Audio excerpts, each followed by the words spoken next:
Hello, I'm Brian Douglas Theriot, a candidate for the office of Sheriff in St. Martin Parish. I'm here today to make this short video to dispel a few rumors and just to enlighten people on how the criminal justice system operates.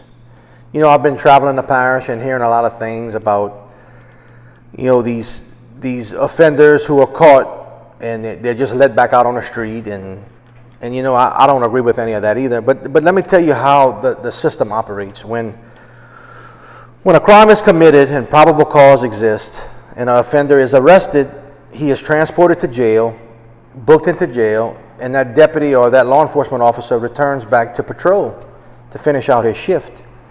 At some point, a judge sets a bond for that offender based on the crime that was committed, and when that offender meets that bond, he is free to leave.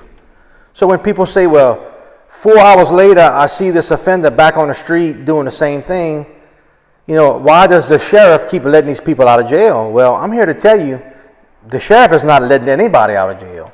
And how angry, how disappointed do you think that sheriff's deputy is when 4 hours later he's called back to the same location and he encounters the exact same subject doing the exact same thing?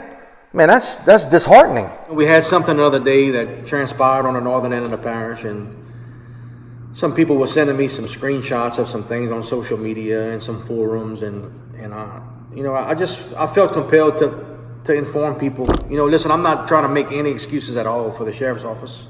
They're not perfect. St. Martin Parish is not perfect. We have issues.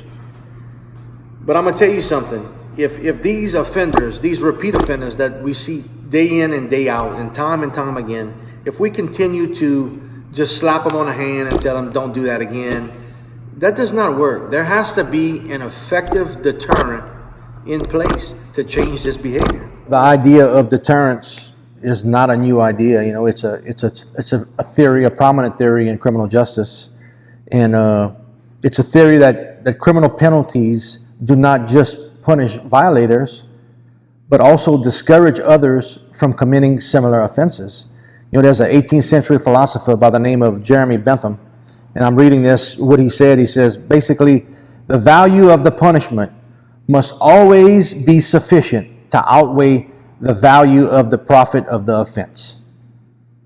To be clear and concise, once again, the risk to the offender must outweigh the reward to the offender, or they have no incentive to reform.